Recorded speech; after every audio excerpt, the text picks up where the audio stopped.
I hope you all had a great Mardi Gras. What a wonderful celebration we had here in New Orleans. The symposium continues today with a rare gathering of Mardi Gras Indian chiefs. We turned on the cameras and recorded their stories of masking traditions through their own lived experiences. The chiefs are then joined by members of their gangs to perform and discuss traditional chants and Mardi Gras Indian music. We close with a performance by the 79ers Gang, a group founded by two young chiefs of opposing gangs who came together and performed Mardi Gras Indian songs updated with New Orleans funk and hip-hop. Set them on fire. Shotgun Joe, meet him on the mountain. Shotgun Joe, meet him on the mountain. Shotgun Joe, drink from no pump. Shotgun Joe, spy bars. Shotgun Joe, spy, got it ready. Shotgun Joe, spy bars. Shotgun Joe, spy, getting ready. Shotgun Joe, gang got steady now. Shotgun Joe, shotgun steady now. Shotgun Joe, boom, boom, bam, bam. Shotgun Joe, deep don't give a damn. Shotgun Joe, hit mama. Shotgun Joe, on no drama. Run tally lady. Shotgun Joe, sleep a whole lady. Shotgun Joe, driving up the street. Shotgun Joe, boom, boom, Melinda. Shotgun Joe, meet him on the window. Shotgun Joe, meet him on the levee. Shotgun Joe, shotgun for steady. Shotgun Joe, shotgun for steady. Shotgun Joe, pop, pop, forward. Shotgun Joe, pop, pop.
And find somebody else.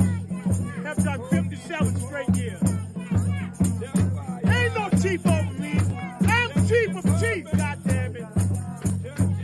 And if I gotta talk shit, I can't be beat.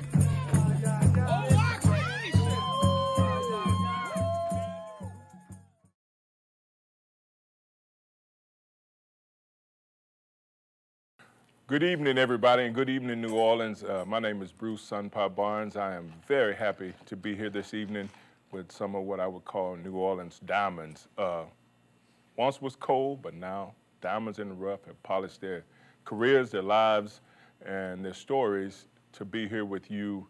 I'm the chief of the Northside Skull and Bone Gang, one of the old black carnival traditions here, but I'm also here with a table, a very heavy table of distinguished guests that are here as well to have a conversation around carnival and black masking traditions here in New Orleans, Louisiana, one of those places that is well known for having one of the best carnival traditions on the planet Earth. And I just want to let these gentlemen introduce themselves, and we'll start with this The young man right here to my left. I'm Big Chief Dalcour, Clarence Delco, Chief of the Creole Osceolas, out of the 7th Ward of the village of Boscoville. I've been massing 51 years. And don't know how it's coming, but make me think it's gonna come to an end soon. And to your left here is another young man here. Yeah, my name is Victor Harris, Big Chief Victor Harris, Chief of the Mandingo Warriors, the Spirit of Fire. And I'm also from the 7th Ward, from front of town, 7th Ward, in the Tremé area. And I've been messing. This year would be 57 years, a long time, 57 years. And I want y'all to know that I'm born into this culture. It wasn't given to me. How y'all doing? My name is Jermaine Bossier. I'm Chief of the 7th Ward Creole Hunters. I'm also from front of town, out of the 7th Ward. I mean, I just grew up in a tradition. I was raised in the culture, you know. That's what a lot of kids from that neighborhood, that's what we do. So, I mean, I grew up watching Vic, Delco, like those are my elders. So it's an honor to be sitting right here talking with these guys, for real. I'm Big Chief Romeo Bougere. I'm the Big Chief of the 9th Ward Hunters, Mardi Gras Indians. My father was the Big Chief before me. He passed it down to me. And I'm continuing this legacy to carry this name, and I have a few more years to go for myself. That's wonderful, and I know it is really an amazing thing. So, having grown up in the house with a father who's a big chief, and you know, that tradition was at the breakfast table, it was at the lunch table, it was at the dinner table. Everywhere. I'm sure it was 24/7. What are some of your earliest memories of having grown up in a home with a father that was masking and no doubt relatives as well? Right. For me, it's, I mean, even as a kid, I remember everything. As a kid, just running on every day, coming home from school, even before school, before I even started going to school. Like I said, I have a great memory. Like, I remember just stepping on their Indian suits as they're getting their suits together, being a little bad kid, grabbing stuff, wasting glue, wasting beads. I remember all of that. And I mean, again, like you said, I was born into it. Like, I mean, when I was born, my father was like, that's gonna be, you know, my little chief or whatever. It just was an awesome experience to have, you know, been through all of the ins and outs. Like I said, learning how to stone, learning how to bead, learning how to roll bows, buzz bows, lay ruffles down. It was nothing that I couldn't do by the time I was like a teenager. You know what I mean? Because I went through it so much. What street did you grow up on? La Mansion Rampart. Yeah. All right, that's right in the heart of it, as they say. Yeah. What they would call that up front, actually. Mm-hmm. Yeah. But in the lower 9th Ward, it's there's a few gangs up front, but it was a lot of Indians, what they would call back of town. There was a lot of Indians, and like I say, the 9th Ward was like it just had a lot of Indians. But it's ironic that we speak of this because me and Chief just was having a conversation, and I was asking. He was like, when he came out of his house, that's all you couldn't miss an Indian in the 7th Ward. And I was asking, like, why was that? You know what I mean? And it was kind of like the same thing back then. You know what I mean? It's a little different now, but it was the same thing back then. So, like, yeah, it was the heart of it. I was in the heart of it. And actually, the chief that's sitting right next to you, which I've seen him many different capacities all around the city. But Jermaine, what was it like for you growing up down in the kind of Bougere area, which is another one of those spots that... I'm from front of town, so... From front? Yeah, I'm from front of town. Which means what? Which means, I'm gonna say from St. Claude Street, in between St. Claude, Claiborne, Elysian Fields, St. Bernard. Like, I'm from that area, and that area is just rich in culture, man. It always has been. Tootie Montana stays in that area, you know? And for me growing up, man, like it was everywhere. I'm talking about it was everywhere. You played pee-wee football. It was, you know, at the end of it was talking about Indian. You went to summer camp. You go to Tambourine Fan Summer. I mean, it was just there, man. Like everybody from that vicinity, man. Like everybody feel the same way about the culture, whether you mask or not. Like it's just a deep respect for the culture that we have. You know what I'm saying? For real. Right. Couldn't get away from it. Couldn't, yeah. Man. Couldn't. It's just there. You know what I'm saying? And then you have people like Victor Harris. You got Fred Marlowe, Fred Johnson. You got Wingy. Like you hear about these people all day, every day. You know what I'm saying? So like that's the people you want to be like when it comes to this Indian stuff. You know what I'm saying? Like you want to have the respect, the type name that they have. You know what I'm saying? Like when those guys pass away, man, like their name gonna forever live on. You know what I'm saying? Like for real. Yeah. Oh yeah, I do understand. Well, since he's talking about you, and you're right here, what's your name again? Victor Harris? Victor Harris. Victor Harris, okay. Fire-ya-ya. The spirit of Fire-ya-ya, chief of the Mandingo Warriors. Everything this young man said, I was part of it. I was his coach on the Hunters Field. The day camp, I taught day camp and all of that too. Tootie Montana, you mentioned his name, that was my chief. And Tootie Montana, he masked 52 years.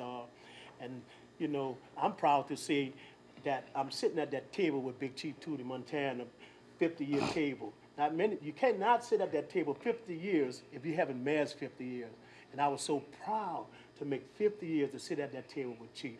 And that was a great honor for me right there. Yeah. You know, and I've been an activist my whole entire life, honestly.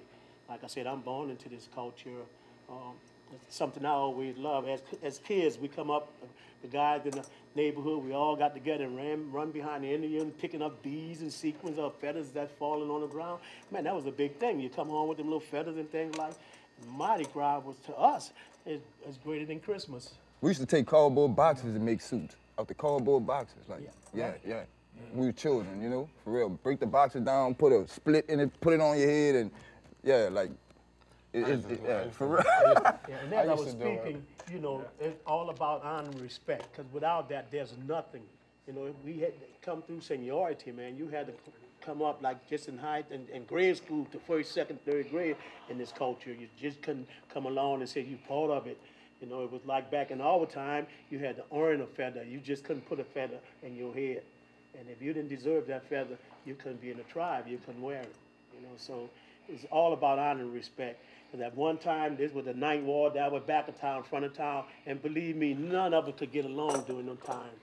And for what reason why? I don't know. You know, we were divided, and we was ignorant during those days. And those times, you know, I mean, I'm surprised we're still here. You know, and really it's a blessing that we're here to talk about this. So, and it's an honor to be sitting here with even the youngest, you know what I'm saying? And I talk to them all the time, tell them how it is to have respect for one another. That's what it's all about. It's not a wild thing. It's not just a thing you do. It's about a culture.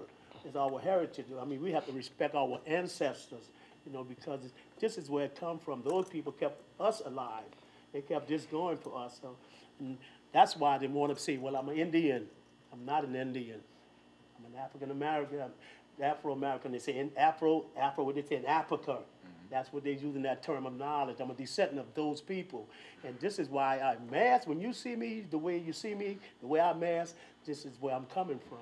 So I give honor to these people who was before me. Me? You're in that 50-year club too? Oh, okay. Chief White Dove. Well, they usually call me Chief White Dove, but they call me, but this chief right here gave me that name. I release the white doves for funerals and weddings, different occasions. And I do it to keep my mind together. I followed the Indians. I started following the Indians when I was 6 years old. I didn't really deal with them until I got out of Vietnam. And I asked Tootie Montana, could I mess with him? He was so smooth with it, like, yeah, mess tomorrow if you want. I knew nothing about it.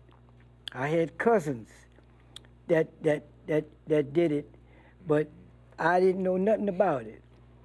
So when I started off with him, I had a crown like a chief. It was so big, but I had nobody really to teach me. I had it all on eyesight. I did everything on eyesight. I had a good buddy of mine. He was a designer. And all the way to the end of this, I dream it, he draw it, I sew it. And that's what happened all my life as an Indian. We could be doing certain things at home and coming up with ideas. And as when I started with Tootie, my dad told me about him. He said, why don't you go ask Montana about masking? He was so smooth with it. He didn't come with no words of what I have to do and this is what he just put a yes to it. And that's where I was. But I got to a point where I wanted to be a chief because nobody was basically sewing like I was. And I couldn't stop that. People were sewing what they call a three-dimensional. I call mine a three-dimensional flat. And that's the way it was. I make it look like 3 dimensions. And go ahead on. Chief, I can recall, was it a tiger you come out in? I came out with animals. Every suit I had was an animal. I remember the tiger suit, though. Yeah. And this man White had tigers, man. more sequins on his suit than I ever seen anyone with. And He was sequined the whole suit. And I mean in details, everything was in details. I can recall that. I used to call you Sequin Man. Yeah, you you sequined the whole suit. you called me a lot of names, Chief. I'm about to say, nigga, a lot of names. Yeah, he did a lot of sequin, man. I mean, yeah.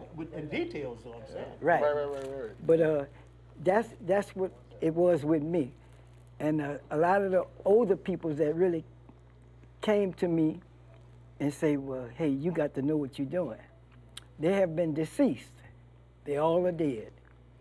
And I know it's not long before I just stop this. I'm barely walking, but when I got out of Vietnam, that was what I needed to do things like that. And when I started masking, it took a lot of weight on me. I had never seen so much debt from a 19-year-old person. And that made me want to get my mind together in doing what I was doing. So it helped you transition at that time period. Oh, yeah. Oh, yeah. What is it, everybody has the conversations and people, look, there's many different things that it takes to make a tribe or a gang happen. And we know it takes, the village concept is real, when it comes to like what you're doing, who's supporting you, how they help you make it through these times and moments, and especially, when you come out and people see you, you want to have it together where people, they want to come and see you, just what we're talking about with someone like Tootie, because, ain't no way you want to do all that work and come out the door and don't nobody want to see you. This is, New Orleans is very rare in the sense that the kind of weight that you have to hold together and the whole section of town that you have to hold together to be a chief. It comes over time, though, I think. Oh, yeah, there's no quick fix, for sure. So it's a good conversation to just to think about what it means to be a chief in your neighborhood and then in the city of New Orleans. And of course, New Orleans is a place that reaches out beyond itself into the greater world. Well, you learn, Yeah. and I would say you have that want to learn, because you're going out in the front of guys that knows this, and you get out there and you have to show them that I know what I'm doing, which sometimes you don't know what you're doing, but you're trying to show them because they are the teachers. we as chiefs, and chiefs that I know, they learn by looking. That's what it was, learning by looking. You can always put your 2% in it, but you learn by looking. And that was it. My chief died about 10 feet away from me. And that was very strange, the way that happened. It happened in City Hall. And sometimes I think about that. I got pictures with me looking at him walk up there 3 minutes before he died. And that meant that I look at that a lot. But you got guys who's coming in this, and it's a song we got, Do What You Wanna. And I think they have to do what they wanna, but they're gonna always, in the lines, pick up something that they created to mix with what they're doing. And I've seen that happen. So it's a thing with, you're trying to keep a culture going, trying to keep it going your way. And your way, you want it to be like it's accepted through other people. That's the hardest part about it, being accepted through the other people. And I'm a downtown Indian. And when I was young, when you crossed Canal Street, you know, you was in another world. And when they came from across Canal Street now, they were in another world. So it was a thing where you got to mingle, and I think they mingle, and you got organizations today that let you mingle. You know, it was things I saw that you didn't see somebody's suit until that day. You might have had a few people that wanted to help you and do some things. You can't imagine the people that ain't never put a suit on know more about Indians than anybody. You know, they know this. They know this game. Right. So it's a thing which you fall into, I would say, respect. Right. You know, I ain't got time to disrespect anybody. I just, you know, laugh with them and go to the next step. Yeah, well, that's what it's all about, respect, discipline. You have to be obedient and stuff. Like, you have to, you know, be well-mannered. Like I said once before, we come up to seniority. You just couldn't say you were coming up to say, you're going to do this and you're going to do that, not if you're in the tribe. You know, so that's what it's all about. And that's where you get your respect from. You know, and that's what I was a disciplined person. I had good obedience and well-mannered and things like that. And I had to accept those who had seniority over. They told me to do this, I had to do that. And in order to become a chief or anything else, you have to have all of these different, you know, qualities in you. Then you have to be a warrior too sometimes, you know, because you can't be afraid. You have to be, you know, live Tell like... them people you was a hard head. Yeah, well, my head is hard, but I'm not a hard head. But, yeah, so you had to have that the discipline, you know, and the respect for those who was before you. And, you know, like I said, seniority. That's how I come up to seniority. I moved up the ranking. You don't just jump up from the bottom and climb and think you're at the top of the mountain. You can't do that. And like I said, this will be 57 years. 57 years I'm messing. Now, if there's anyone else in the culture could say 57 years, I want to hear them say that. You know, so I can't count that high. And I can tell you 57 years, because I've been there a long time. Like you said, when the chief passed away, I was there too. When my chief passed away. When he passed away, he was fighting for the respect for the culture, for the Indians, you know, because we were being disrespected. You know, we couldn't come out with the police just running us off the street, just telling us anything they want, or pushing us over, telling us to get out of the way. They had no respect for us, none whatsoever. And this is what my chief died for, And that was for the respect of our culture. What he's talking about. Yeah, you're right, Chief. Yeah. 2004. Mm-hmm. This wasn't an event he's talking about that happened like, you know, 30 years ago. I could sit here and talk a long time about a lot of things, because this wasn't allowed. what y'all are doing right now in our culture. Believe me, if you was to come anywhere close with a camera, I'm sorry. Yeah. That camera gone, you know. And we was one of the well-kept secrets in the city of New Orleans. We was in a city, and most people never knew about us. They heard of us, you know. We was the well-kept secret for a long time, you know. And like I said, you couldn't put cameras on us. And it was taboo for any European and white folks to come in our community trying to do that. I mean, honestly, and I'm telling you the truth. You know what I'm saying? And we kept this to ourselves for a long, long, long time, really. You know, and I'm proud and glad to say that today you guys could be seeing what's happening with us because our culture is rich and it's for all, it's for everyone. And this is what we put on the table in this country. Economy, we help that as well. Believe me, because culture brings in so much money in this city of New Orleans than just about any revenues they have. You know, so, and this is why we have to, you know, we need the respect that we should get from the city of New Orleans. And be recognized. And some of us have been around the world with this.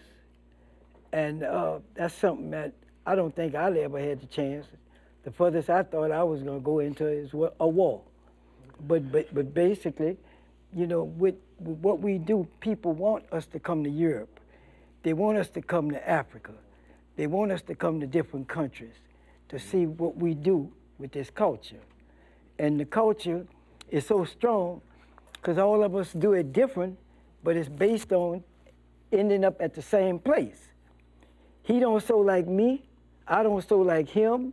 He don't sew like him. That's the way it is. We got our own living room, front room, out in the yard, sewing attitude. And that's the way it's been. Because if it wasn't for our talent, we probably wouldn't be sitting here anyway right now, you know. And like you said, well, y'all good looking. Y'all look kind yeah, of we appreciate that. And we appreciate but that. Believe it or not, I was invited to the White House in my suit.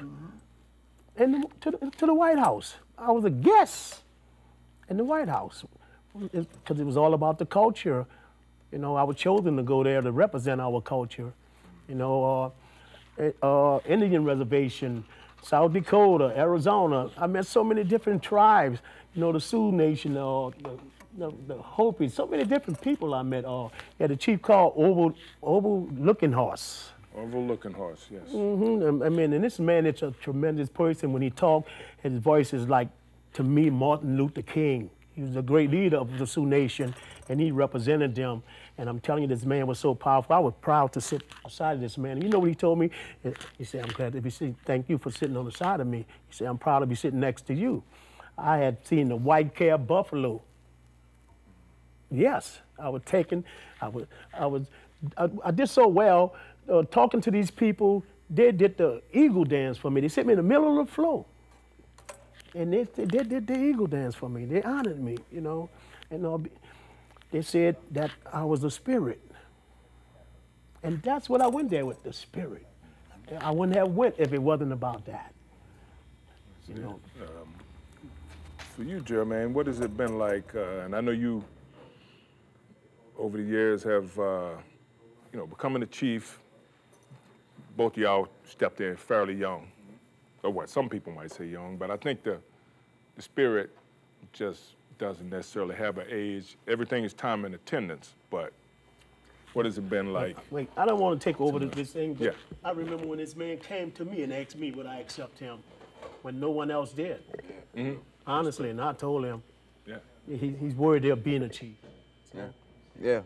And I mean, I always thanked him for that. And to be honest with you, like, I think I had a little rougher than some other people because I just had me. I didn't have a brother doing this. I didn't have no, you know, no immediate cousins doing this. So, like, I had to make a name for myself. You understand what I'm saying? I mean, to me, I didn't want to just be another Indian masking. You know what I'm saying? Like, I wanted people to talk about me like they talk about these, you know, these guys next to me. Like, so, I mean, I would say my journey was kind of rough, man.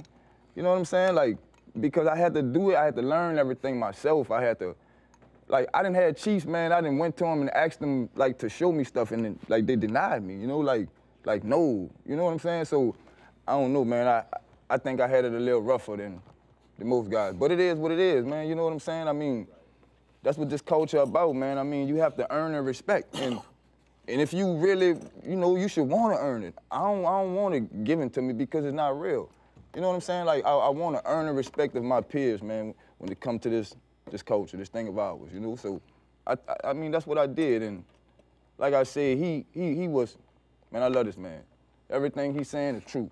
You know, everything he just said, especially when he was saying nobody else, like, you know, they wasn't trying to accept me, like, you know what I'm saying? But I guess that's how it is, man. Your first year as chief, I think that's one of the things, like, the culture kind of lacking now, because it's like a lot of gangs are so accepting of other chiefs that just pop up out the blue. You know what I'm saying? Like, they don't. Understand. I got yeah, ran man. off the You street know, a couple of times. for real. I mean. I didn't go far. Just like they say, man, you have to earn your bones, Yes. and you know what I mean. You have to really earn your bones, man. Like, you have to really. What they say, be a hitter. You have to be one of those guys. Like, you know what I'm saying? And that's what I wanted to be. Like, for real. That's what I wanted to be. So that's what I strive for. But I think I had a little harder than everybody else. You know. For me, my story is a little bit different from everybody's. I think for me, being a chief is the typical story that all big chiefs get, but I really stick to it because I believe that I am the voice of my neighborhood. I am the voice of, I'm the voice of the Ninth Ward, you know what I'm saying? Like, when you speak on the little Ninth Ward, I'm the voice of that. I stand up for that, I stand behind it, you know what I mean? Just like as well as Chief says, it's territorial things, like nobody can't say anything about the Ninth Ward in any type of way, and I don't stand up for it because that's all I know, and that's what I represent, that's who I am. But one of the biggest things for me is like, I think being a chief for me is, it's just a huge responsibility because there's guys that I meet that's younger than me, there's guys that's older than me, and the level of respect that I have for them and they have for me, you know, they follow me, you know, and I lead them. I'm the leader of the pack. You have to be a leader. Mm-hmm. You have to be a great listener. You have to be somebody that's willing to sit down and mentor people. You know what I mean? You have to basically take your life and wrap it around everybody else's. You know what I'm saying? You can't. I'm not gonna say that you can't worry about yourself, but you have to put other people first, because I mean, you are the person that they look up to. You the person they look up to lead them to be a better Indians. To some people, they can't go to their mother, or their father. I'm gonna go talk to my chief. You know what I'm saying? There's some people. There was a situation. Let me give you a prime example. There was a situation where a guy, you remember this, a guy had got into an altercation with his father. And I was going to see Jay, and I sat on his porch. And I don't even know the guy. Excuse me. I don't know the guy. The guy walked up, and he was like, man, you know, it was his gang member, whatever. And I said, okay. And the guy just started running the situation. And I responded and said, bro, I don't really care what your problem is. Like, go holler at your pops. You know what I mean? Because it's one of the biggest things is, and this is one of the biggest problems in life in its entirety. People entertain foolishness, right? And that's bad, because there's no problem with telling somebody when they're right and when they're wrong. You know what I mean? And that guy, I told him, look, bro, go talk to your people. I'm not gonna say it's not my place, because at the end of the day, me being a big chief, that comes along with that. I mean, it doesn't have to be somebody that I know. You don't have to be in my tribe. If I feel like I could help you, if I feel like I could tell you something that I know is better, I'm gonna tell it to you. You know what I mean? Right. And all of that ties into being a big chief. Even now, when it gets a little bit deeper into the sewing side of it, everybody treats their gang different. Everybody has different rules that flow from within their tribe. But I'm huge on the sewing side of it, because like he spoke on being the hitters, I am one of those guys. You know what I'm saying? I got it a little rough too. He said he got it rough. I think I got it rough because they became big chiefs far after me. You know what I'm saying? Like all of the ones that's Big Chief now came Big Chief far after me. But I had the opportunity, I became Big Chief in the era when all of what we would call the older guys, what we would call the elders is what we refer to all of them as. I came in as Big Chief right about the time when all of the elders was like getting out. So it's like all of the older people that I had to stand in front of and meet, a lot of them, not saying him, but a lot of the ones after me didn't get the opportunity to meet because a lot of them has passed on. You know what I'm saying? Some of those old boys that probably would have gave them hell, they passed on, so like they can't give it to them. I became chief in what, 09? You what, 03? I was 03, you know what I'm saying? So it was a little bit longer, but I'm saying like some of the times, like when you was able to meet like, let me see, you probably could have played with Wingy. They wouldn't have been able to sit and play with Wingy. You know what I'm saying? Some of the knowledge that you got from those old dudes, they wasn't, half of those guys never been in what they call camps. You know what I'm saying? They don't know nothing about that. Like they don't, I mean, you know, they haven't been where I've been. I think we the last generation to experience like their generation. You understand what I'm saying? No, that's exactly what I'm saying. What I'm saying is like I became Big Chief in that era right when it was changing. And like it was like once it changed, like my dad introduced me as being who I am, it was rough because everybody was like, man, well the thing about it was I was a kid, you know, and the majority of people feels like when you speak on someone being a Big Chief, you would not think it would be a child, you know, because that name holds weight, right? So this is a kid, man. I'm not respecting the kid, you know. And then it's like, well, why should we give him a pass when all of us had to earn it? Everybody sitting at this table have to earn it. So we gonna give him a pass just because it's his daddy? Nah, we ain't doing that. We're not doing that. So with that being said, I got into a lot of altercations and a lot of foolishness because I also was one of those ones that wasn't backing down. You know what I mean? If I come to your ball and you put me out your ball, I'm coming back in there. You know what I'm saying? Stuff like that.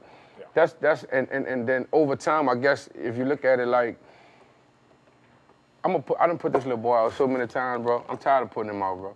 You know, so this week we gonna get it on with him. You know what I'm saying? And I mean, I'm gonna constantly come because I feel like he said, I also feel like to stand in front of Vic, I feel like standing in front of Bodine, there's a guy, Chief Bodine. I feel like if I would have had the opportunity to stand in front of Jake, stand in front of Bo Dollar, stand in front of Tootie Montana, like all of these people, like man, it would just be a huge accomplishment. Because when you speak on, this is the craziest thing, when you speak on Mardi Gras Indian, there's videos, but the two gangs that they predominantly was talking about was White Eagles and Yellow Pocahontas. You know what I'm saying? That's what was talked about. So like to meet the two that everybody considers to be the different style-wise, like would be the 3-dimension and the flat patch, which would be Jake, and then the 3D being Tootie. You know what I'm saying? To even meet those dudes, like y'all able to say y'all met them. You know what I'm saying? But I'm saying, did you get a chance to meet Jake as the Big Chief? Of course. Right. That's what I didn't, and I would have loved to, right? So now when I have the opportunity not to meet those guys, but he being the Jake and the Tootie to me, if it makes sense. You know, because he was in that era. Whether he was chief or not, he was still in that era. So I'm able to meet him and get that. You know what I'm saying? That's the legacy of masking in New Orleans, of you know, Meathead, Wild Man Rock, or Robbie, or you know, any of those guys like that were masking, and then also, you know, like, what's it like just to be in the room in a practice with them in any position, not just, you know, the Chiefs get the focus, but we know that as you come through the ranks and you either fall into that prominent position or it falls on you. Like that experience right there is like something you don't necessarily call for, but when it's there, which sounds like a lot, you know, like what you experienced when you went through that, want or don't want, ready or not, here it is. You know, these are all probably the deepest parts of it, but there's another part of it, like music. What moment can you think of a song that, like, when you heard this song and it penetrated your spirit, you knew you had been bitten like Dracula. For Gotcha. Me, for me, you're done. For me, I don't. It never was a song. It never was a song for me at all. Growing up as a kid, it never was a song. All I had to hear was. It don't because the majority of the songs have the same beat. Yeah. You understand what I'm saying? So it never was the tambourine, song, right? So it never was the song. It was the sound of those drums. That's what it was for me. And I didn't really get into the song selection side of it until an adult really because we go in Indian practice and we just sing the songs. And I mean anybody can take the song and change the song to whatever song you choose. But once I became the singer that I am is when I started learning what songs I liked and disliked the most. Yeah. Because I like songs that I'm able to store. All of them you can tell stories, but the songs like Shallow Water, you can really tell a story. It gives you enough time to really get your point across. Unani is like call and response real quick. Shallow Water is a little different. So you have more time to tell a complete sentence and then, you know what I mean? So, I'm sorry. No, you good, bro. So besides that, I think I would say Shallow Water, being that I can tell a story better, give me a long period of time, but my favorite song to sing is Unani because I just know the energy level that I put into Unani and Shallow Water is like that's why I picked those. Well, I love these guys. This young man, they can sing. I mean, they have the voice I wish I had. Honestly, they're good singers. This man here, they are good singers. I mean, you figure as long as I've been messing, I should be a good singer, but I'm not a good singer. I talks, I talks a lot. Some people say it's a different style, right? Yes, sir. And the songs that belong to my tribe. My tribe belong to my tribe. It's different from every other tribe. I mean, we mix up our own songs. I got a gang, this, that, and the other. When that morning come and things like that, fa-ya-ya. These are songs that's not nobody else's but mine. And the drum beat, I have a drummer over there, two of them, Wesley Phillip and Jack Robinson. I mean, those are my drummers. And they have the African drums. We don't tambourine. I mean, we use the tambourine along with it, but our beat is different. When you hear us coming, you hear them drums, you know we are coming. The sound of the fa-ya-ya, the Mandingo Warriors, is a different sound. Totally and then that's what's so great about tribes. I mean, a Mohican, you knew a Mohican was a Mohican because what? He was a Mohawk. So it's a difference in all of us, So, songs like Shallow Water and Chong Chong and all these old songs. A lot of old Creole phrases and all that. We had a good little relationship because we all spoke Creole or whatever, and they would do that. But he was definitely one of those legendary people. And, storytelling is a big part of it. I think let's make some music because it's the music. This is the unique culture of what people have done with this masking tradition. It's the fact that you can reach as far back as you want to go what makes New Orleans music. And there are a lot of ethnomusicologists and there's people from all over that describe it as coming from this place or that place. But the thing about it is you really only get the New Orleans style masking and the songs here in Orleans Parish. And I'm just saying this and I'm throwing it out there because I have gone far and wide. Now you're gonna see a lot of similarities. You can go to Brazil, you can go to Africa, you can go I've been to one thing all those you places. Say about New Orleans, our music is universal, man. Yes, it's around the world. And it's the spirit of it, I think, that does it. So that's universal. I think we'll transition into doing some music because the music is what makes the carnival. There is no real carnival without this tradition. The music, some singing and some tambourines ringing and telling stories through the music. However miraculous they were, however sad, however joyful they've been, they have stood the test of time, and it's what, and then the beautiful part is there's always room to put something else on the table. I don't care what angle you come from or the way you want to drop it in there, as long as you put your whole self into it and it's coming out of this tradition, it's gonna work because you're gonna make it work. You know what's so crazy about it? The fact that, man, we all get along. We all become one. That's, I mean, white, black, it doesn't matter. We all, when you out there in that music and that sound, we all become one. We all having fun. And that's what's so great about it, man. You know, I mean, why can't we live like that?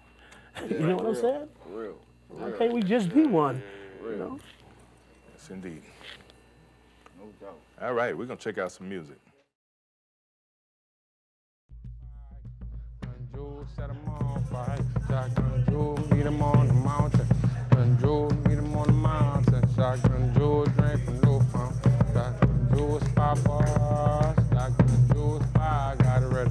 Shotgun Joe, spy bars. Shotgun Joe, spy, getting ready. Shotgun Joe, gang got steady now. Shotgun Joe, shotgun steady now. Shotgun Joe, boom, boom, bam, bam. Shotgun Joe, deep don't give a damn. Shotgun Joe, hit mama. Shotgun Joe, want no drama. Run tell the lady. Shotgun Joe, sleep a whole lady. Shotgun Joe, driving the street. Shotgun Joe, boom, boom, Melinda. Shotgun Joe, meet him on the window. Shotgun Joe, meet him on the levee. Shotgun Joe, shotgun for steady. Shotgun Joe, shotgun for steady. Shotgun Joe, pop, pop, four. Shotgun Joe, pop, pop, four.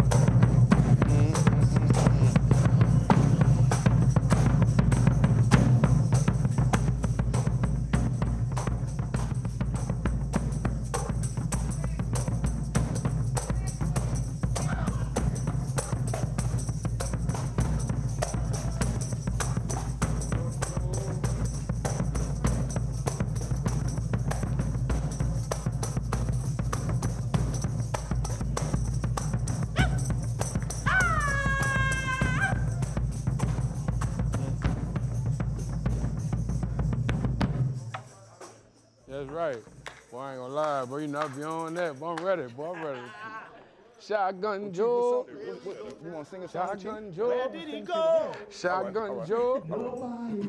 Shotgun Joe. Nobody know not. Shotgun Joe. No. Shotgun Joe. Hey, mama.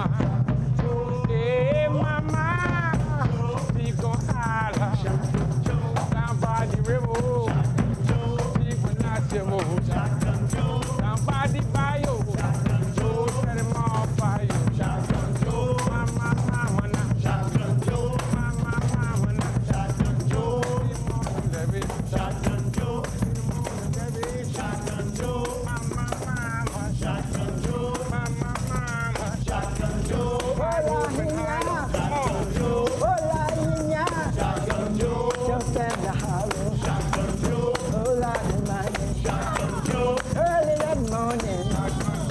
Sun coming up, whole lot of gangs now. Gonna kick some butt. Hell in my hand, hell in my hand, whole lot of my hand, whole lot of my hand. Early at night, early at night. Jump in the hollow, jump in the hollow. Pretty little woman. Downtown, cross that canal, pull a suit up and down. Bali Marina, hola Marina, hola Marina. Early that morning, go down the way, in down the bar down, coming that way. Bali my boom boom. My bang bang, in my uniform, tell what to say. Oh, I'm in that. Oh, I'm in that. Hear my voice. Roll out my voice. Holly my hand now. Holly my hand now. Let them know, Big G. Let them roll now. Let them roll now. Sing up the nation. Hang up the nation.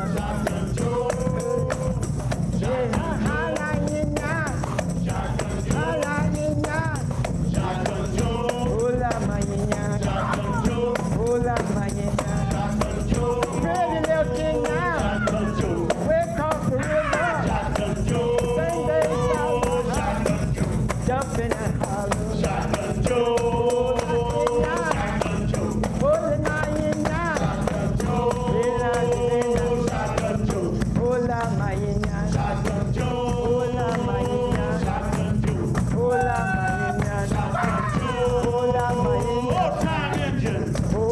my Indian. Shotgun Joe. Jumping and a hollow. Bang, bang, boom, boom. Let them know. Let them know, y'all. Indians coming. We on our way. It won't be long. It won't be long. We on our way.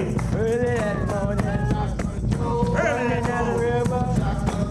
Running out river. Shotgun Joe. Shotgun Joe. Running out river. Shotgun Joe. Running out river. Shotgun Joe, Running out river. Shotgun Joe, Running out river. Shotgun Joe. Counterfeit. One more now. Let's sing one for all the ladies in here. Come on up here, ladies. Come right there, ladies. Come on right here. Come up. Come on, ladies. You ran back there. Come on up here. Come on, ladies. It's all for you. Huh? Yeah, come on. All right. Let's go now. All right. Don't send this song out in the world now, because this for special ladies. All right. All right. This is what these Indians gonna sing. And I'm going to put some words to it, all right? Let's go.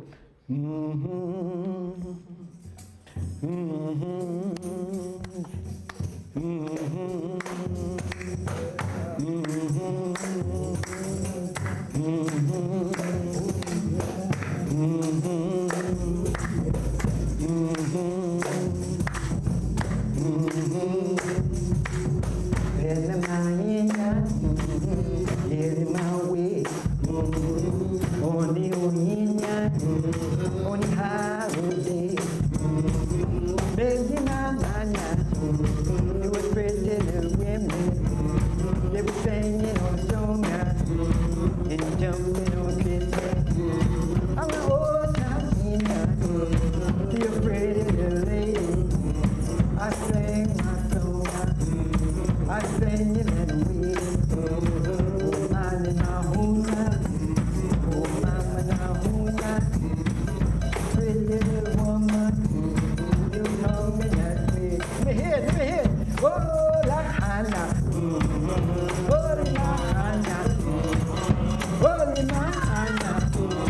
Oh, in the way. I wear my dona. They come in here. Oh, in my Hana. Oh, in the way. In my Hana. In my Hana. I sing my song. Oh, feel it. You have to feel it. Oh, my hola. Pretty little woman. You gotta let it go, y'all. Let it go. Pretty little woman. Let that spirit flow through your body. Come on. Get that feeling. Come on, y'all. Let it go. Yeah, come on. Let that spirit flow through your body. Oh, pretty little There we go. lady. From way down. That's what we're talking about. Yeah. You gotta let it go now. Oh, pretty little lady. Yeah, feel it, y'all. You gotta feel it. Jumping in the valley. Gonna run all the home. Oh, queen of the nation. Gonna take it all the way. You gotta move your body. You gonna move it like an Indian. Wave your hands. On a holiday. Your hands in the air. Oh, lottie, lottie. Oh, lottie, lottie. Oh, Indian play. Oh, Indian play. Oh, bring it down, Huna. Oh, bring it down, Huna. Oh, bring it down, Huna. Oh, bring it down, Huna. Oh, pretty little women. All across our way. Oh, bring that song now. On a holiday. Oh, drummer boy, tell me. Oh, tell me what's good. Oh, tell me what you say now. Like the wind we should. Hali my Indian. Oh, hali my Indian. Oh, hali my Indian. Oh, hali my Indian. Hali my Huna. Oh, hali my Huna. Oh, Indian Huna. Oh, sing me my song. Oh, dance on now. Oh, dance like a Huna. Oh, early that morning.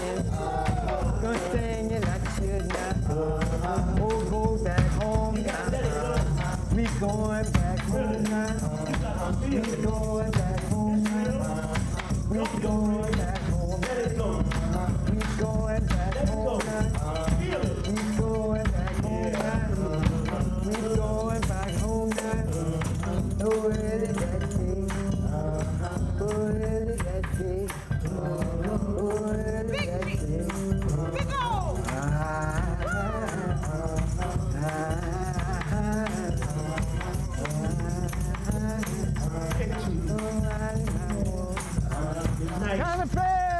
good to see the big chief feeling good?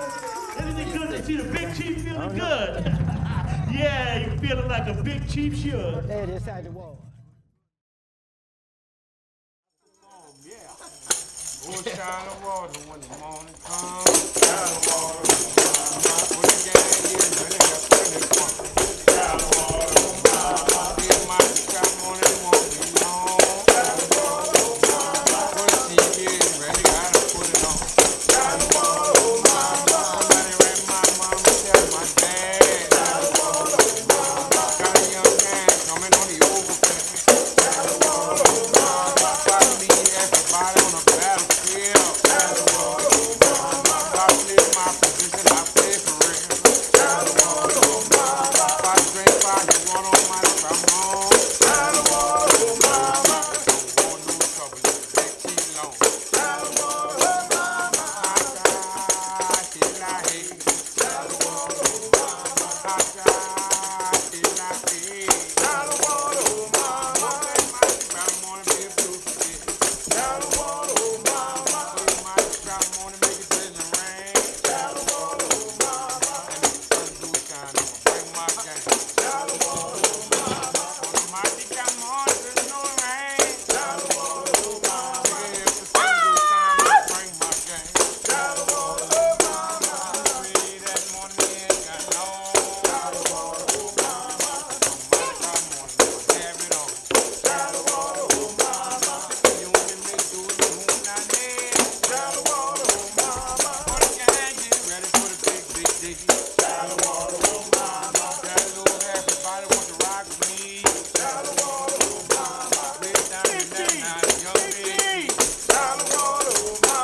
That's an old Indian song. Gonna make shallow water on the Mardi Gras day. Now, you know, people say, you know, shallow water has a couple of meanings, but it really says that I'm gonna pass through. This gonna be an easy pass. You ain't no deep water. When you meet another gang, you might want to sing shallow water to them, let them know the perspective of like what's going on. So if they say they're gonna make shallow water out of you and your gang, that means that you're not gonna be nothing hard for them to pass through or do anything like that. You're gonna make shallow water all day long. So you bring in your gang, you're bringing some fire, some strength, and you're showing the whole neighborhood and really the rest of the world what you can do. So making shallow water is, you know, that's essential to masking. And that's the mindset that you want to come out with. It's also the thing that carries you through when you sowing all year long. You know, you're thinking about making shallow water. Early in the morning, it's like what I wanna. Yeah, bambola, get a wild magnolia. Second in Liola, hey, hey, mama, hey, hey, mama. Real some morning, got downtown religion. Can't go to road, whole crowd lose control. Tamarind ringer, got the many young singer. Got the many young singer. Oh, nah, that big holiday now. Mardi Gras morning. Strike what I wanna. Kill for no reason. Many young season. Tell them I kill them dead. With that needle and thread. Tell them I kill them dead. With that needle and thread. That big holiday. Who ready, mumbo? Sing any young number. Lightning make thunder. So the whole world's a wonder.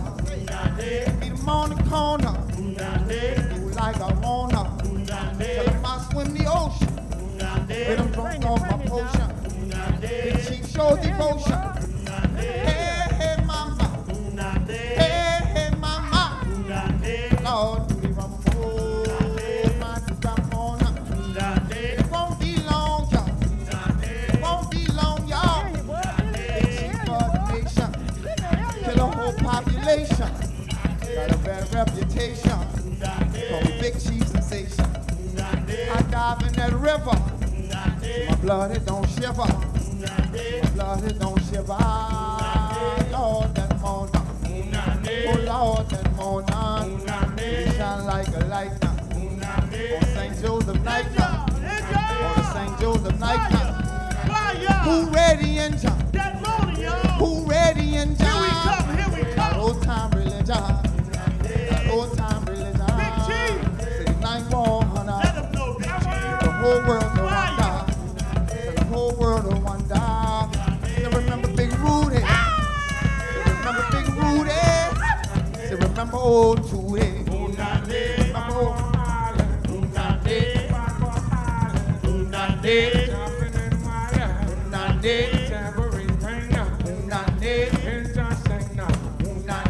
Boy, don't you worry.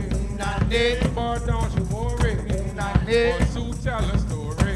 My morning glory.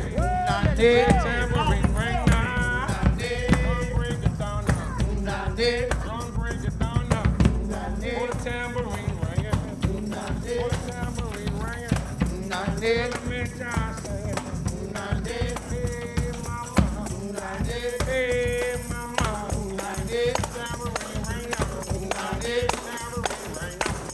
Tambourine get together. Lady me hot. Lady me hot. So button.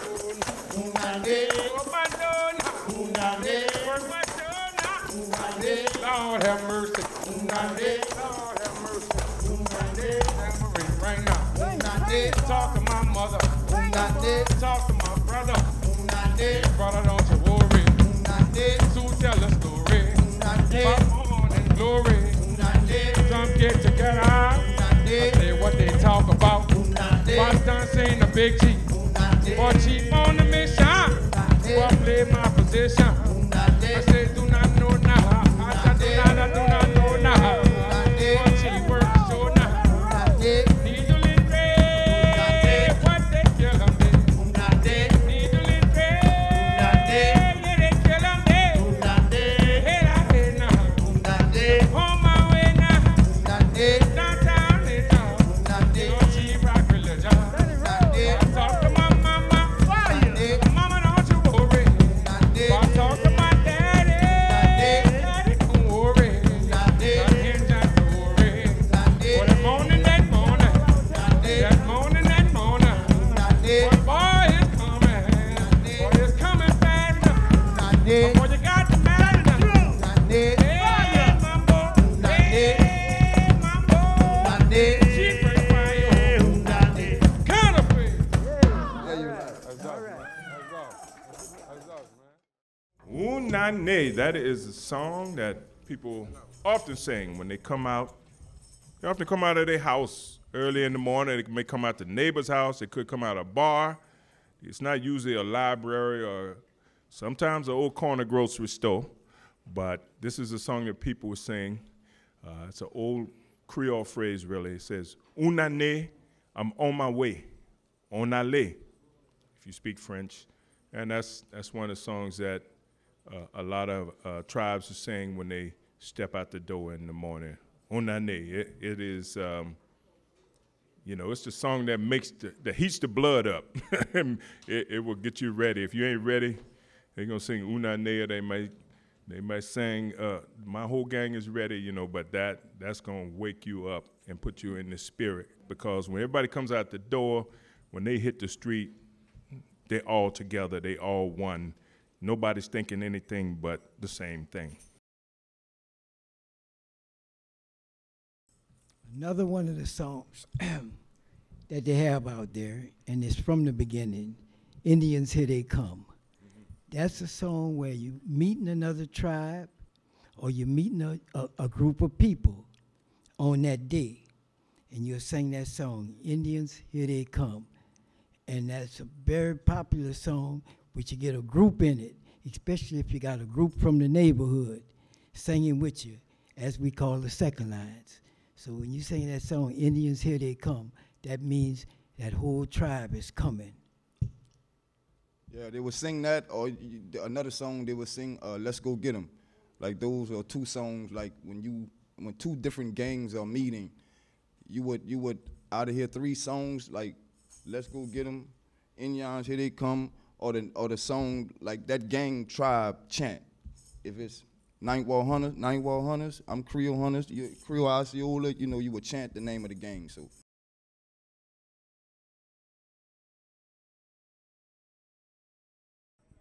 Big Chief, Fayaya, Chief of the Mandingo Warriors from downtown, y'all. Okay, to my right, this is Wesley Phillip. Believe me, he's a master drummer. Jack Robinson, he's everything to me. He's my master designer, my soul, good friend, and he's a drummer also. What we're gonna do is just talk about how the spirit of Fayaya came about. Wesley Phillip, drummer. When that morning comes, gonna run away.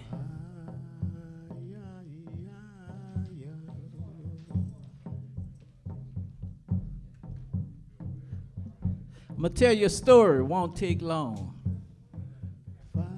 How the spirit of the Fayaya was born. The Mandingo Warrior once was a slave. And then early one morning, he ran away. He ran far, far away from the plantation. And then he found a mighty Indian nation. Master came looking, so he needed to hide. So he asked Big Chief, Tootie Montana, could he join their tribe?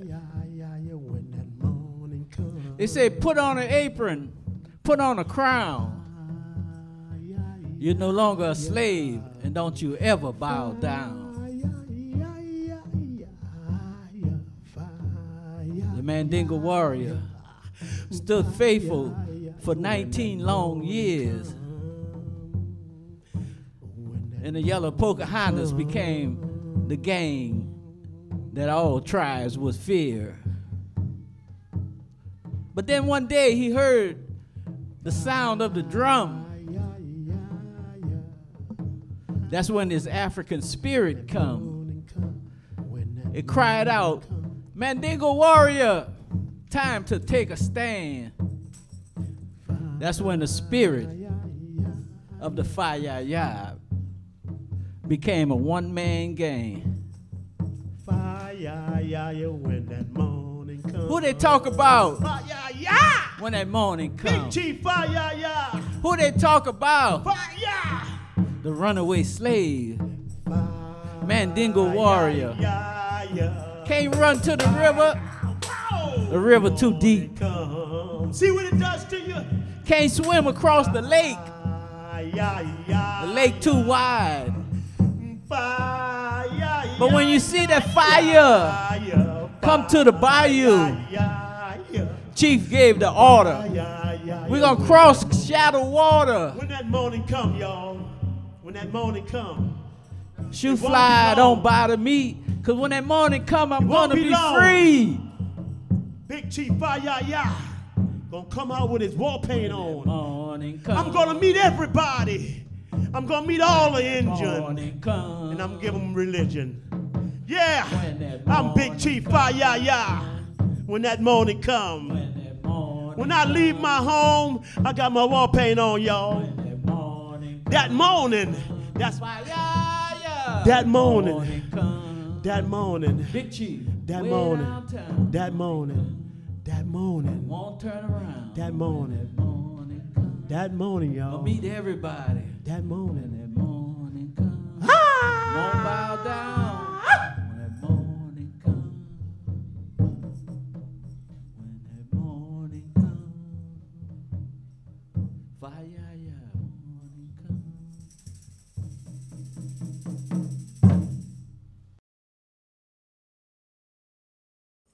And these songs, you know, a lot of these songs have been around a really long time, and, you know, you hear all kinds of different phrases. You might hear people shouting or screaming "Coochie Molly" in You know, when they're coming down there, and usually that's going to be, you know, a flag or a spy, something may be screaming that, or definitely a wild man. They might shout that. And, you know, that's another old Creole phrase. Kuchimale is really, it's kushma. I'm your nightmare. Here I am. You want some of this? Come and get this. Kushmale. I'm your nightmare. You don't want none of this. One other phrase, the Indians would say like, toi. In Creole, you would say to for you, or toi. And wa means to see. So if you put those two words together and you pronounce, you would say, you see. Toi. You know, you see. So it's the language that we use is Louisiana Creole. Two-way, pocket way, that's yeah, you go your way, I go my way. Like, you know, it's two ways we gonna go. Like, it's not about to be a meet or nothing like that. You know, our gang's gonna separate. I say, Mare, kure fayo,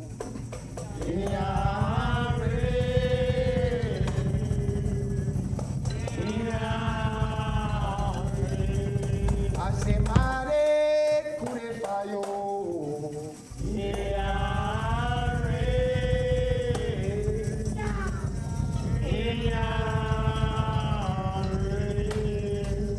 Lord, we are the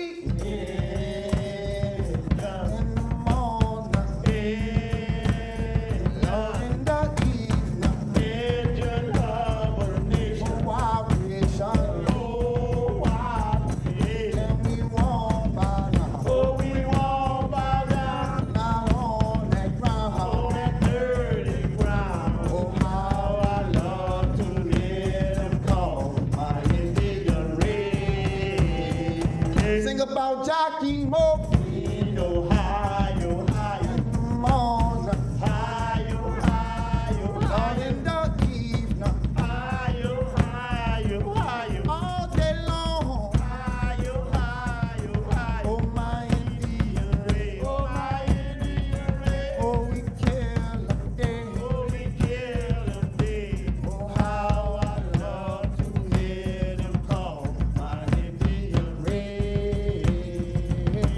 I say, money.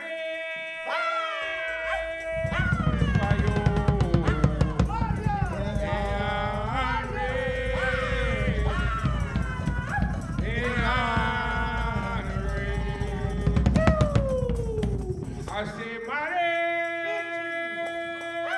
Put it for you. That's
Indian Red is it's a real powerful song.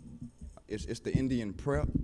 It's the song you sing before you leave. It's the song you sing once you make it back to your house safely, or your gang done made it back to wherever y'all left from safely. You would sing Indian Red. So that's I'm gonna say Indian Red is a song that, like, if you're a real Indian, you really take that song serious. Like, I mean, when you in practice, like, you shouldn't be talking and playing while Indian Red is going on. It's a serious song, like, it is, and it's a song that shouldn't be changed, and I don't think it'll ever be changed. The way y'all just heard it, it's the way it's been sounding for over 100 years, and I think as long as this city here, y'all gonna keep hearing that song for over another 100 years. So, yeah.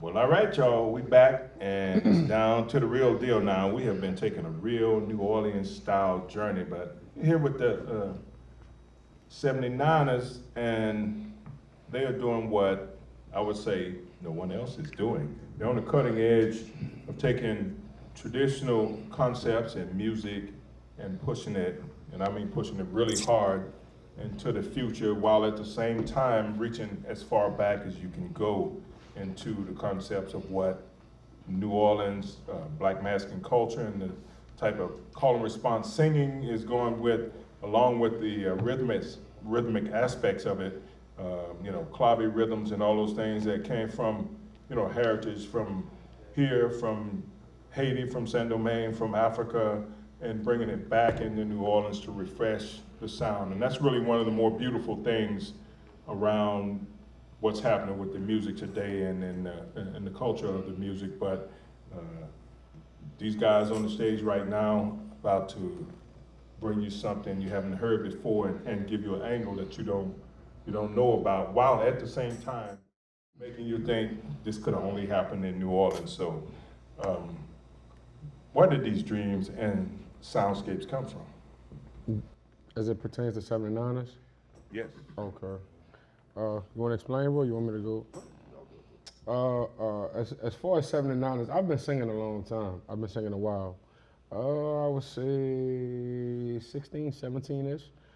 And I'm real good at it. And Jig came to me one day and called me and was like, bro, you know what? Let's go make a CD. I guess he had already had plans on making of this.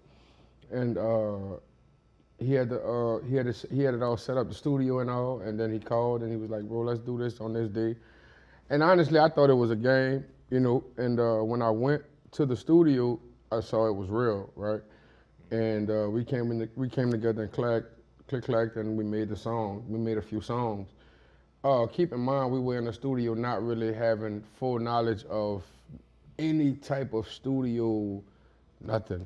You know what I mean? It was just basically like, let's get in here and do what we do in Indian practice, and it just turned out to be something that was so raw and uncut. And again, it was nothing written down, it was nothing practiced. It was like, man, let's just go in there and just sing. We didn't even have any direction of where we were going. We just were trying to sing and record. And at that time, we had a guy that was just willing to say, well, listen, I'm willing to take this project on, you know what I mean, to help y'all get further on. And then we did, and we did it.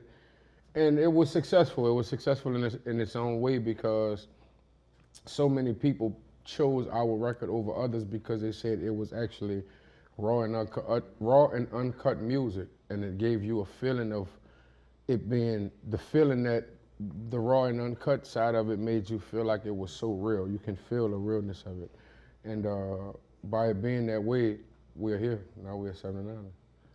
Yeah, that's what I was trying to say.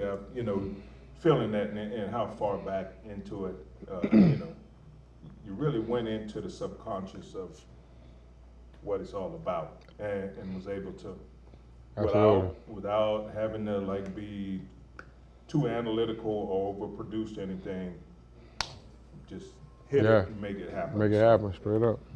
Excited to check it out. Again, expecting something unexpected, really. Absolutely, expect the unexpected.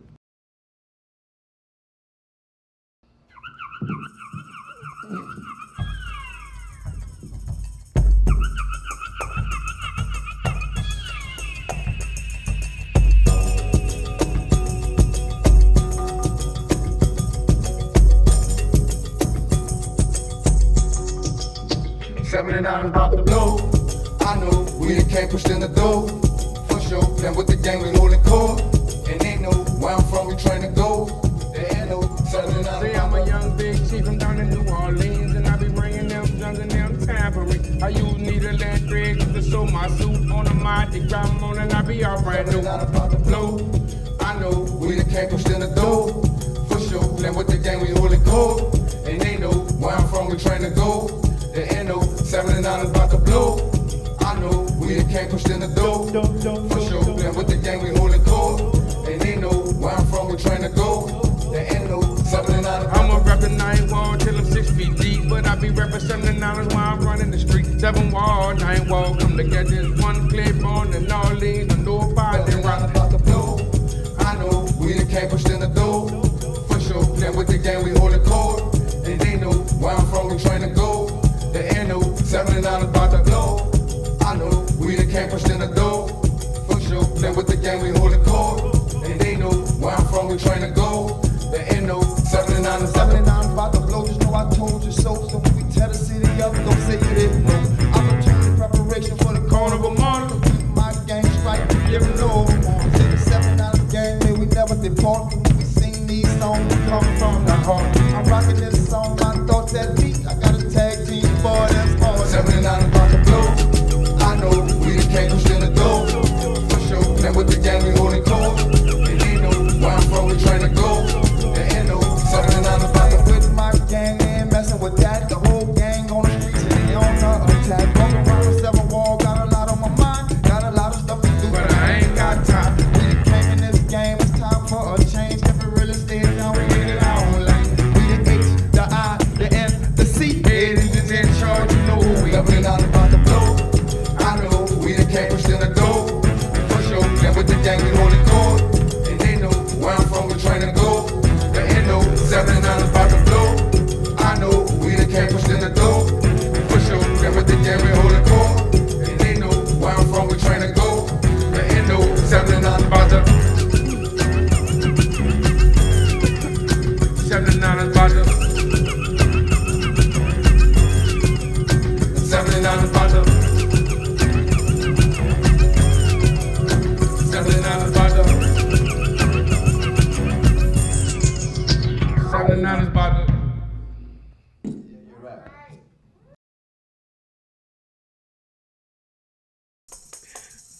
This next song we're about to do, we dedicated this song to all the people that lost their lives during Katrina. Called Stop the War.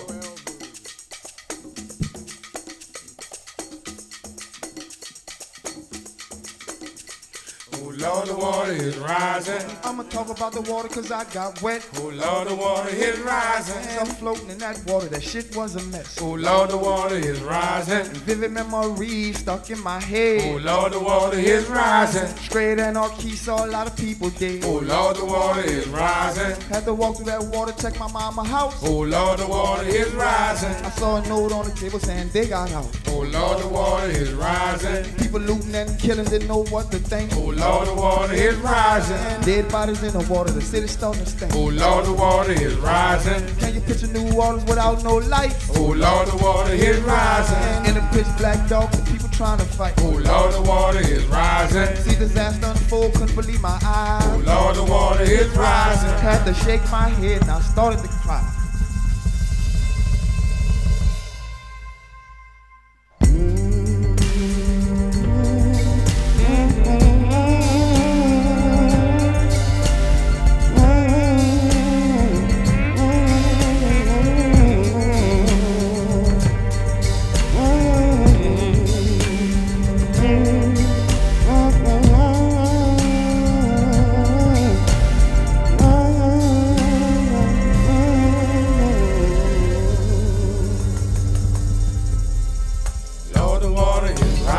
Had a storm in that Gulf, thought it was a joke. Oh Lord, the water is rising. Until I heard on the news that the left had broke. Lord, the water is rising. First time in my life I done witnessed a storm. Lord, the water is rising. What happened to New Orleans and the Superdome? Oh Lord, the water is rising. That water kept rising and did not stop. Oh Lord, the water is rising. The water had my city was covered to the top. Oh Lord, the water is rising. People live lived in no shelter, quite a few dead. Lord, the water is rising. And then the helicopter came and it was on their way. Lord, the water is I thought rising. they didn't have no money, they didn't have no food. Lord, the water is rising. People were starving just because they wasn't in a bad mood. Lord, the water is rising. Oh Lord, what they have to say. Lord, the water is rising. Let's all get together by your heads and pray. Our Father, who art in heaven, hallowed be thy name. Thy kingdom come. Thy will be done on earth as it is in heaven. Give us this day our daily bread, and forgive us our trespasses, as we forgive those who trespass against us. And lead us not into temptation, but deliver us from evil.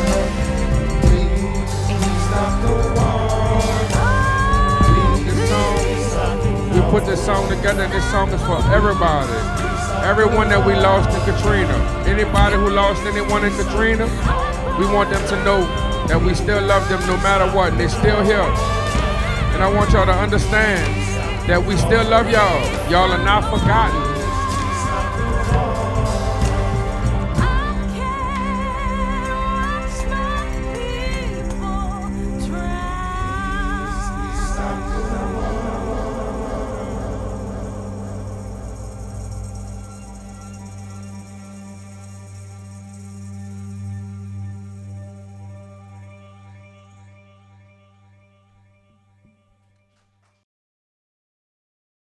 All right, so this next song I'm gonna do is called History.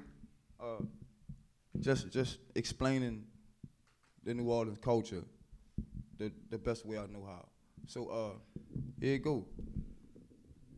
I say down in my city, slavery was a little different. They played in Congo Square and the Indians came to listen. Now they talking to the Indians, escape on their mind. Ain't nothing for sure, but we damn sure trying. Slaves beating that drum and sending signals to the chief. Say when you hear that drum, we be swimming across the creek.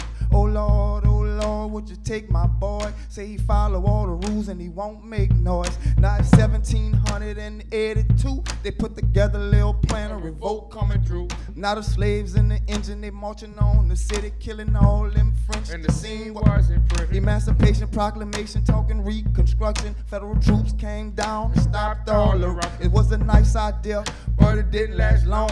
Cause after 10 years, the troops went home. They had Creole girls sneaking into those bars, so they banned us from masking on the Mardi Gras. Masking on the Tuesday, y'all, they went underground. For a long period of time, they thought they left town. Till 1880, now the engine in sight. They come to Creole Wild West and the new sunlight. They say we got our style from the Bill Wild West, but I say to y'all, I don't believe that mess. Now here come Buddy Bolden with a brand new sound. Y'all, him and his home was the hottest thing in town. Old Buddy Bolden, he created jazz. Louis Armstrong was the best we had. Congo Square's the place where it all come from. On Sunday, my city, her slaves beating they drum. Sunday, my city, it be going down. Second line and in your practice all over town. The slaves done escape, they stand with the Indians. They earn their freedom, they're a regular citizen. Abraham Lincoln, yeah, he changed the law. Some didn't agree, that started a civil war. This is all true facts and it's coming from me. This is 100% New Orleans history. Yeah. And so once again, my name is Jermaine, Bossier, Big Chief of the 7 Wall Creole Hunters. This is my partner in crime, Mr. Romeo Bougere, Big Chief of the 9 Wall Hunters. Thank y'all for having us. We really appreciate it, like for real, for real. And Mardi Gras morning, y'all be sure to come see the Big Chief on the Mansion Rampart on New Orleans and Hope.